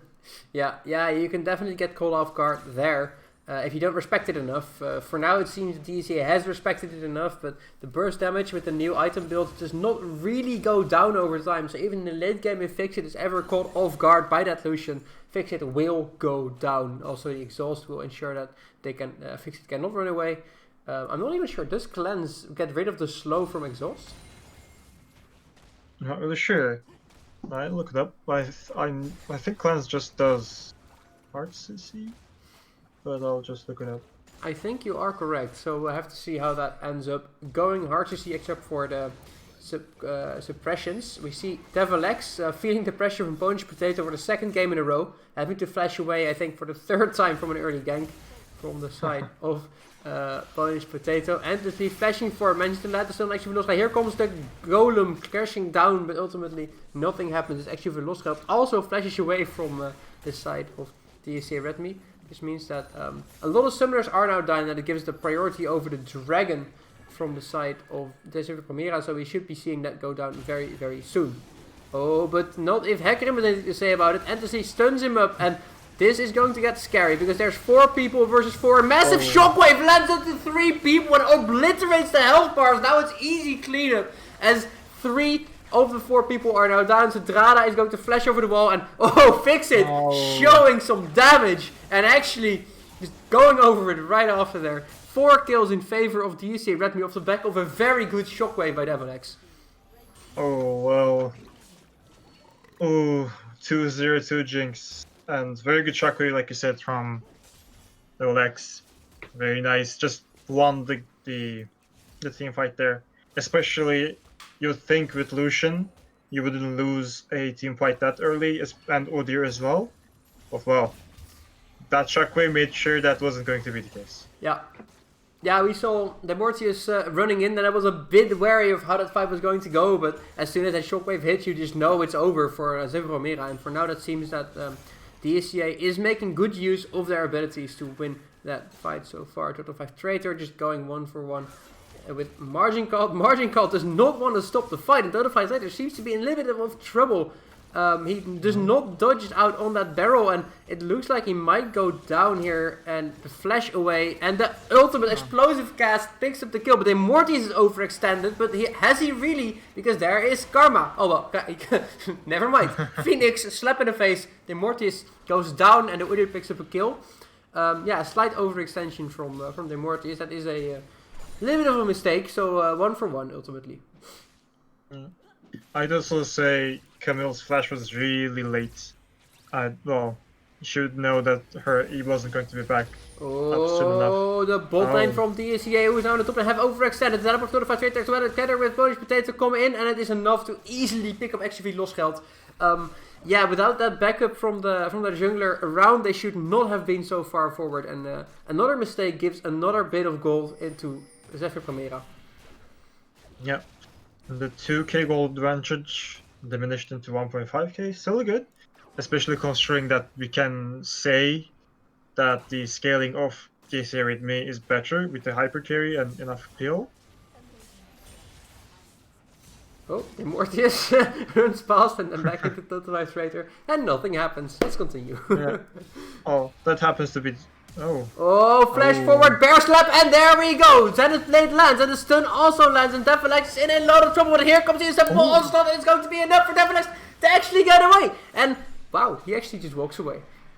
Yeah, that was really good. Really good timing for Shockwave, really good timing for Hecarim. Well, very nice. Yeah, Devil X looks like he was going to go down the flash bear, came out, the Zenith Blade landed, the Shield of Daybreak landed, and I'm not sure if the Solar Flare actually got committed there, but ultimately Devil X just walks away because of a good unstoppable onslaught by the Mortius, and Yeah, it kind of looks like even that was almost... That wasn't a desperation play just yet, that's fair. But it was looking like something that they really needed to make work, and it just didn't. The Herald now being committed in the top lane, trying to make life difficult for Margin Cult, but the tower is firing back. The ultimate not enough to pick up the kill, but Totem Freighter going down to the tower, and the flash from Margin Cult picking up a 1v3. Double K is looking to pick up Endlessly as well. That is huge for DSEA Redmi. It is not looking like he might pick it up. Oh, never mind, he's doing a lot of damage. He's tanking up the tower for free. He's just BMing a little bit. But yeah, that was a failed dive. The tower survives. Only 2 plates going down for Zephyr Primera, but 2 kills being picked up by Margin Cult, which is extremely impressive. And that is looking rough so far for Zephyr Primera. That's very unfortunate. Well, softest way to put it is unfortunate, because you lose 2 people to Gragas tank with... Oh wait, not Gragas tank. That's actually AP Gragas. Interesting. With the Rift Herald. Oh, here comes... I don't think AP Gragas is a good choice for this game, by the way, because you only have Hecarim as a kind of tanky champion. Oh, but Hecarim is going tank. Even though you'd still want to have 2 bruiser champions, I think. So... Yeah, I agree. Choice. I'm a little bit confused as what the builds from Gragas are going to be. I think he might go 1 magic damage item into just tank afterwards, which would work, I think. But yeah, for now, it is working, as Zephyr Primera definitely got caught off guard by that massive amounts of damage that Margin Cult is doing. Yeah. Wow. Looking at the mid lane, we have not seen much action from the mid laners at all, but if you look at the CS disparity, there's about 25 difference there, so Devil seems to be dominating that matchup even without taking the kills there. Well, that isn't supposed to happen against, well, in a Orianna Galio matchup, but I guess the first encounter with both teams with, well, 4-0 exchange, I guess that could be a... Flash Zenith Blade lands on to fix the cleanser, but it's not enough to actually get out of the Solar Flare.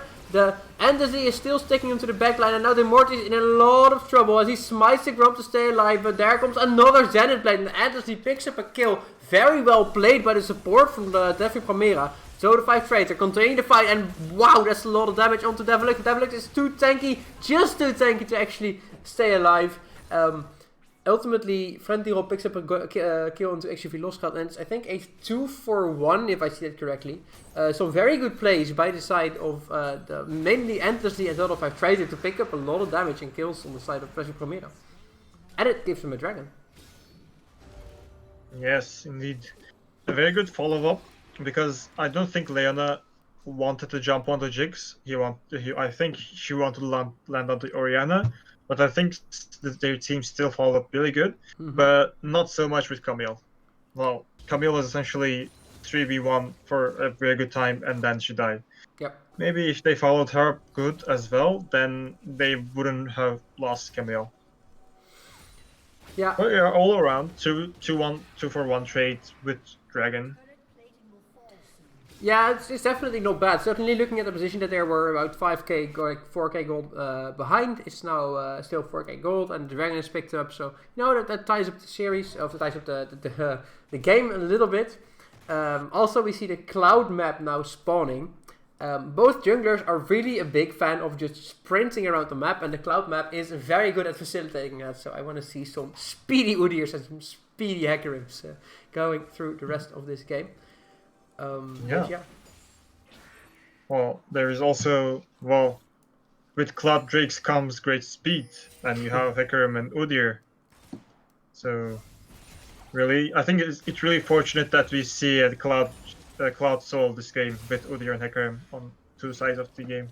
Yeah, with great Cloud Drakes comes great speed. That's a great... Yes. It's a great saying to keep saying. Let's actually toggle the goal and see where the lead from DSEA is mainly hiding. For now, it seems to be that the top lane is very far ahead, 2,000 gold difference. As well as... Oh, the jungle is actually a bit in favor of Punch Potato as he picked up a bunch more farm. A bit more farm at least. Mid lane is in favor of Devil X by a mile. And also 1,000 gold for Fixit over Zitrada. Yeah, well, overall, even though, well, there isn't a clear momentum on either side, maybe more towards DSEA Redmi. There is a... Fixit is in a world of trouble, and I don't think he's getting out of that world of trouble without respawning from base. A good engage out of nowhere. Everybody was there, and Fixit just goes down. Flash forward, margin call. He does not care about your Leona. He just takes your Lucian. He just takes your wife, and he just takes him down. A re-engage from Zephyr Primera to punish the margin call, as well as actually lost health though, and 2 more kills in favor of Zephyr Primera. So even though the margin cult got a kill, a very good and apt reaction from Zephyr Primera actually nets them another 3-for-1 positive fight. So well played by them. Yeah. Like you said, well, if there is a single fight going on the map, there are lots of tools available to Zephyr for other teammates to follow up.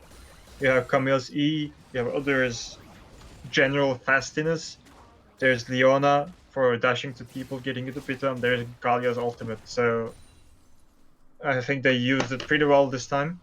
Jinx never had the chance to even react to anything. So very good execution by Zephyr. Even though they're still back, they're still not even on gold. I think they right now have the advantage in momentum, and they will have the right to say more in the map. Yeah, the game has come to a bit of a halt for now, as both teams are resetting and getting some little bit of vision down in the map. So what do you think, gives them a little time to talk, what do you think that Zephyr Primera needs to do to bring home this game and give it a 1-1 in the series? Oh, they can't wait a lot. Like last game, they are at the opposite end of the scaling, but they have massive peak percent potential with everything in their kit. So they have to look at positions. The unfortunate part is I think DSEA Redmi has been positioning really well, but I think they need to force something in the map, because otherwise they're going to be... I think it's safe to say they're going to be outscaled with Orianna against Galio, with Hecarim against Udyr, with Jinx against Lucian. The only saving grace they have is Camille, but I don't think that will be enough to save them during the late game. Okay. So they need to make a play, they need to make it now, and in fact that's what they are trying to do, but DSEA Redmi is aware of the play and does not fall for it. Zenith Blade lands with actually lost, and here comes a double-man solar flare, 2-man solar for very impressive stuff from Entity, but is it enough? So Morty is engaging with the unstoppable onslaught, and he gets Entity to run away, as well as Friendly Rob. Now, a lot of people from the side of Peffermeer are falling very low, but also a lot of coolers have already been used. Ooh, wow, what happened there? A lot of flashes going the wrong way, maybe because Zitrada is low, and he does a lot of damage. He picks up a kill, but he goes down forward ultimately, and Fixit is able to clean up the rest of the fight. Then Mortius also picks up that kill onto Friendly Rob, and it would look like it could be a decent fight for Zephyr Primera. Ultimately is another slaughter in favor of DSEA Redmi. Actually, we lost Rat. He's being very annoying right now. Oh, but Total 5 Trader does not like to be annoyed, and actually Losgat may have overstepped a little bit and gets absolutely deleted. But that does mean that Total 5 Trader has to rerun and find another safe space to hide. Oh. Yeah, true that they got a good engage, but I think they lost the focus. Oh, Margin can't guess it. That was blind, and he finds the Total 5 Trader, and that means that Total 5 Trader goes down. I think that was blind. There was no vision there, so very well played by Margin Called as he yodels his way back to base. Yeah, Gragas is really valuable this game, mostly because of the failed attempt at timing. But yeah, well, we also see Gragas going full AP with some resistances, which is really interesting to see. But at this point, I don't know if there's somebody to stop him. Yeah, it looks like he's just going full damage, and for now it has been working out because he has been deleting some people. Yeah. So yeah, it is for the late game a little bit less strong, I gotta say, but for now it seems to be working just fine. Yeah, well, for any other game, it would be the case that's a very suspicious choice. But maybe for this game, it's a bit more forgivable, since generally the team is at a very advantageous position. Yeah, Yeah, I agree. I think because he got that early double kill and when they tried to tower dive him, I think it's warranted to build damage upon damage. But yeah, definitely, as you say, very much more a dependable build to go if you go tank. It could even be the case that he was going to be building tank at first, then decide to go AP with how the game's going, because I see that he has grasp. Yeah. Oh, Devil X here gets called out by Donovan maybe a little bit, but he is not alone as here comes Immortius. The ultimate as well as the unstoppable onslaught make sure that... Oh, never mind, because the Devil X goes down anyway with the Zenith Blade from Fantasy is there. Now the Immortius is in a bit of trouble as he's in a 1v2 situation, but the rest of DSEA Redmi has arrived and Polish Potato is not going to live to tell the story. As well as Endlessly. The Cunning comes down, but nobody gets killed down as 3 more kills get picked up by DSEA Redmi versus only 1 for Zephyr Primera. Yep, well, Zephyr is undoubtedly trying very hard to get some advantage because I think they realize what they're realizing, that they'll get upscaled eventually. They have to go for picks, but unfortunately, due to mostly the goal difference, it's very hard for them to end the fight as it starts. Yeah. Then, well, everybody around them falls, and they are disadvantages both because of their draft and because of the goal difference in team fights. I think they at this point can't attempt it. Yeah, I think you're making a very valid point right now. Because of the draft, they are very good at starting fights, but because of their gold deficit, they're not very good at ending them. So even if they find a pick, they do not have enough burst damage to just take it down fast enough, and that means that the DSEA Redmi can react and end the fight for Zephyr Primera, but only in the favor of the red side here. So yeah, I think the team composition from Zephyr Primera really needs to find some way to come back into this game by bursting down one member. But whenever they've tried so far, they have not had the damage to actually do so. I think even though, well, the end result wasn't so good for Zephyr, I think their attempts are justified well, because if they don't do it, then they'll just die slowly. Yeah. Even though it happened to be in their negative favor, I think it was good to try that. Try to save the game, because otherwise, yeah, not much hope. Yeah, indeed. Why bleed out if you can try and come back? Definitely, I think that's a very good point you are making right there. For now, it seems that Zephyr Primera has some of the priority over the mid lane, and they want to take down that pesky mid lane tower that has been nagging them for so long already. Last time they tried to put a Rift Herald down, but it got teleported upon and they couldn't really push it down. Now they actually finally take it down, and Polish Potato, he's running. Decides to back off and not overextend there. Then Morty is unstoppable on it going in, and the fight really starts to teleport from Merging Cult coming through, and he actually arrives late. Actually, the Mortis is still alive after all that engaging, and then the Zedrada and Fantasy are not able to pick up the kill there. Fix it going very far, he gets stalled and he goes down. That was maybe a little bit greedy as his shockwave lands into Zedrada. Zedrada flashing for trying to get the kill, and he gets the kill, and he's actually alive, and then he dies to a minion auto attack, as I was saying that. So 3 kills picked up by either side, and actually the loss count is very low on help, but here comes Margical with all the damage that he has. He blows up the players nice. from Zephyr Primera, but before he falls, Rob picks up another kill and actually lost geld. So an ace for for DSEA, but they definitely had to work for it as 4 members of theirs also fell. Yeah, well, it was incredibly reckless from DSEA Redmi, the whole team fight, I'd say. Yep. The only thing that saved them from at least defeating, killing 5 members of Zephyr was their goal difference and nothing else. Because otherwise, it would be Zephyr who would be acing them right now. Yeah. Yeah, they were using their wallet as a shield there, because that's the only thing that was preventing them from getting deleted.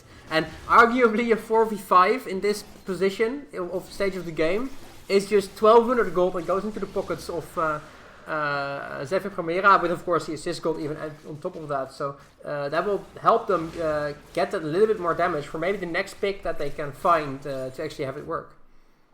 Yeah, well, shutdown gold is good. That's why you want to play more. You want to take more guaranteed pass once you're in the lead, and if you're not in the lead, you can try some things extra. And they've been trying really hard. Zephyr is trying really hard, but on DSEA Redmi's part, even though they have a really good lead and it's very difficult for Zephyr to catch up at this point, I think it would help them to play a bit more safe, more guaranteed way.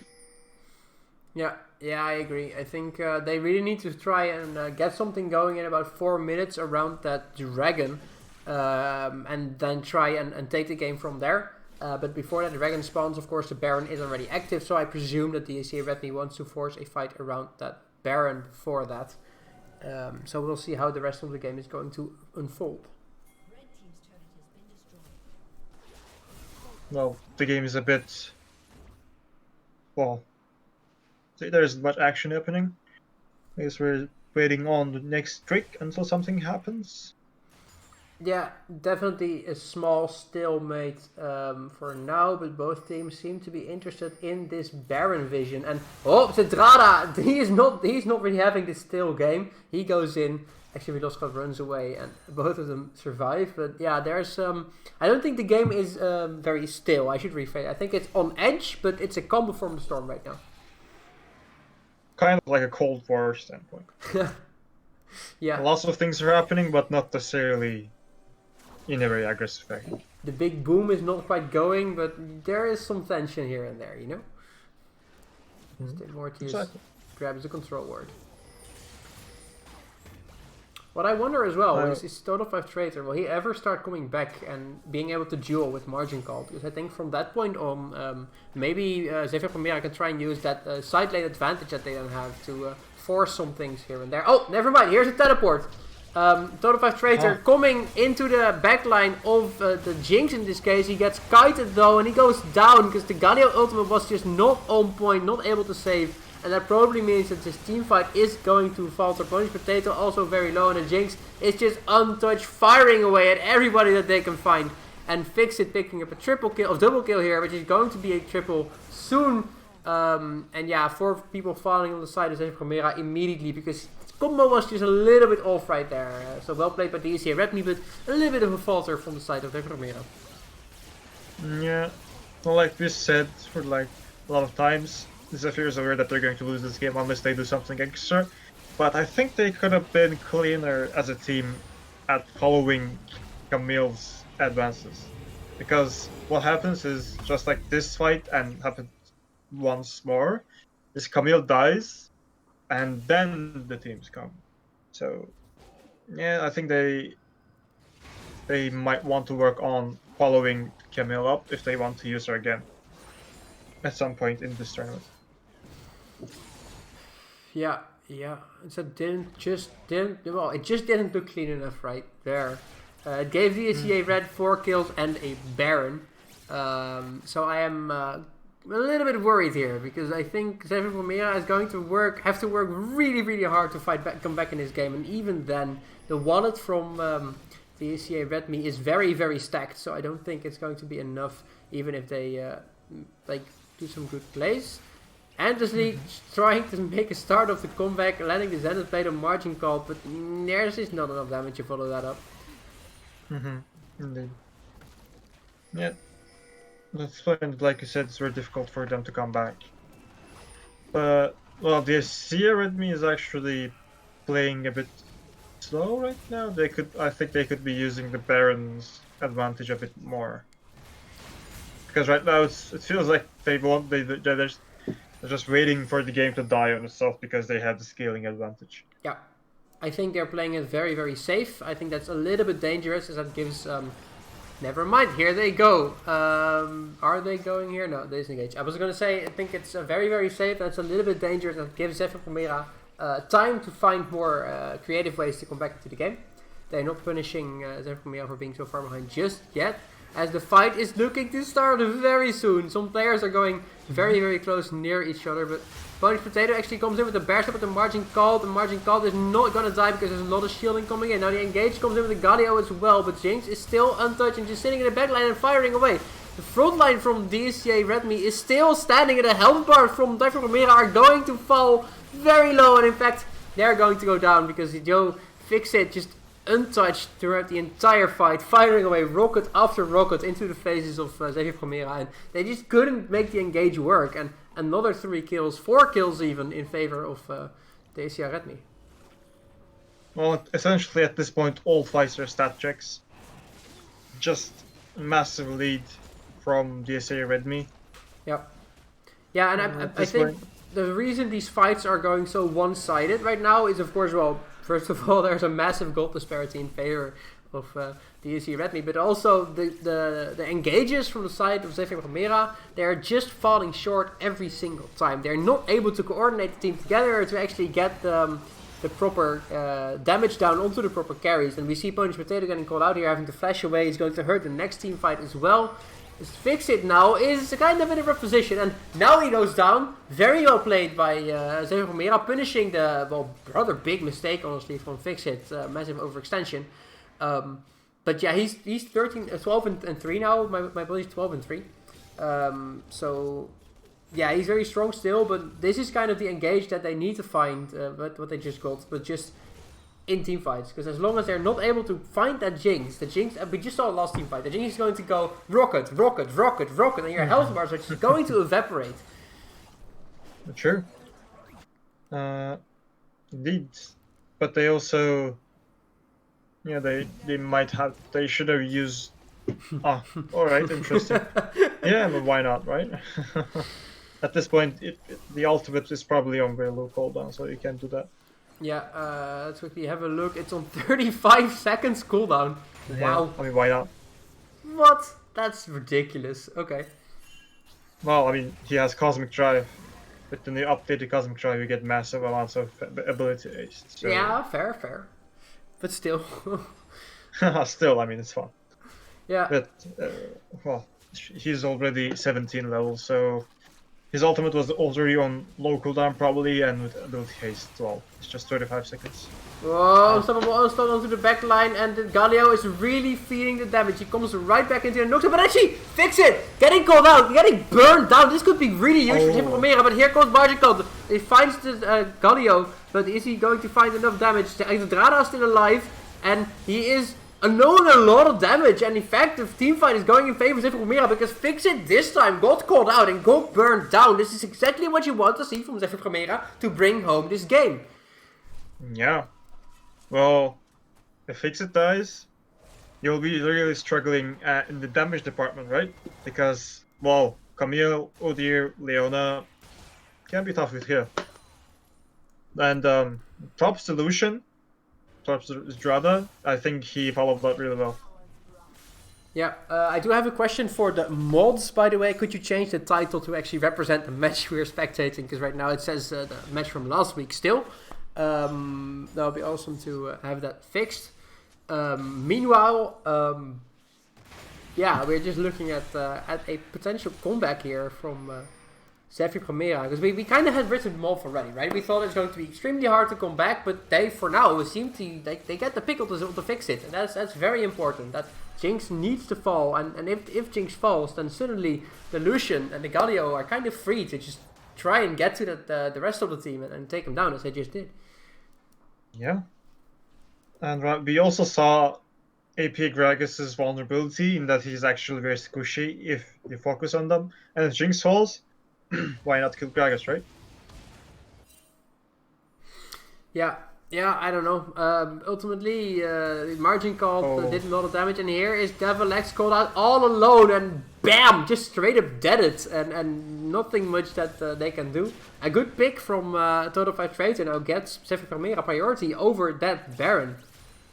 That's really large, because you don't want to fight at this stage with a member less. But they might have to anyway, because here comes the fight. Immorty is already... Oh, that's a good solar flare, but Fix It immediately cleanses it away. Total Fight going onto the Immorty, but the Immorty is very tanky. Now, the health bars from the side of Zephyr Primera are going to drop slowly but surely, as they are not managing to find an engage that works. Total Fight here goes down as first of all members, and the Immorty is still very healthy. Wow, he's tanked a lot of already. Phantom Wolf trying to stand the Tom, but he immediately gets interrupted and killed. And now Lucian, oh no, he manages to fail the dash and he goes down forward. That might be the game. Oh, that was sad to see. I think it wouldn't really have mattered, but that gives DSEA Redmi now a free... Oh, yeah, well, Fix It is very confident they're going to end the game, I guess. But yeah, kind of a free ticket to take down the Udyr, take down the tower, take down the second tower, and bring the series home 2-0 getting the 3 points in favor of them, and of course the spectator mode crashes because why not? League of Legends coding, whatever. Anyway, so just coding things. just League of Legends things. Yeah, that makes the series end in a 2-0 fashion in favor of DSEA Redmi. So GG's for both teams. I think Zephyr Primera put up a good fight. The early game of the first game was very promising, as well as here and there some fights in the second game that definitely proved to be threatening at least the backline of DSEA Redmi. But ultimately, you gotta give it to them. DSEA Redmi played it very well, played it very secure, and just took the lead that they had in both games and just snowballed it cleanly. Yeah, true. That's really nice. I'm actually really for us, the casters, it's easier to realize what's going on in the map, but I think it's really good as if you realize that they had to do something, even though they've been sloppy at some point during execution. I think it's really good that they tried to get some picks, they tried to kill the carries. It just at some point, goal difference goes a long way at some point. Yeah, I agree. So at some point, you're just going to be slapping your opponent with your wallet, and it's going to be so heavy and nothing really that you can do against it anymore. But hey, I think that Zephyr Primera made a valiant effort, certainly in the second game, to come back. So kudos to them. But I'm curious to see how well they're going to do in this tournament for the coming weeks. Because, of course, this is not the last week that you'll be seeing us cover this tournament. We have a couple of more matches to go, and let's actually quickly scroll through the results that we know so far. We see that DSEA Purple is 1-0 down against Dongen City Gaming. DSEA Redmi, of course, just finished up their second game and winning 2-0 over Zephyr Primera. DSEA Link Deku losing the first game to Zephyr Hydra, and Zephyr Hydra also brought the second game home, so they won 2-0 as well. And DSEA Oranje Goesting lost the first game and is now playing the second game against Erasmus Taxi Drivers. So those are your results for the Plat Plus tournament. Looking at the Plat Minus tournament, we can see that yesterday already, Team Smellyman went down against DSEA Yelly Shelly in a 0-2 fashion. Soundless Esports today versus NLA Adopted Apes actually tied their match, going 1-1. And Soundless Fishers versus the Revenant Rebellion has been rescheduled, I believe, so will be played at another point in time this week. Any final thoughts on the games that we saw just now? I think it was good competition. We saw two very highly ranked teams clash against each other, and I think it was really worth to watch. Really interesting by both teams, having different victory conditions, especially during the second game. Both teams had different aims, one focusing more on team fights, the other one focusing more on picks. It was really interesting to see. Yeah. Good two matches. Yeah, I agree. I think there were some fun matches to cast, fun matches to see as well, I hope, for the viewers at home. John, thank you so much for being here with me tonight. I had a blast. I hope you had a blast as well. Indeed. Thank you for having me. Well, then, there nothing rests for me to say except for wishing everybody a happy Christmas. Oh, happy Christmas. Happy Easter. The other feast. The other one. Happy Easter tomorrow. I hope you get to spend some time with the people that are important to you. Of course, it might be hard because of the COVID series going on still. But yeah, have a great Easter, and maybe we'll see you back next week where we'll be covering another match of this amazing tournament that will be continuing then. So one more time, thank you so much for joining me, and I think we'll have to call it a stream right here. Bye bye. Bye.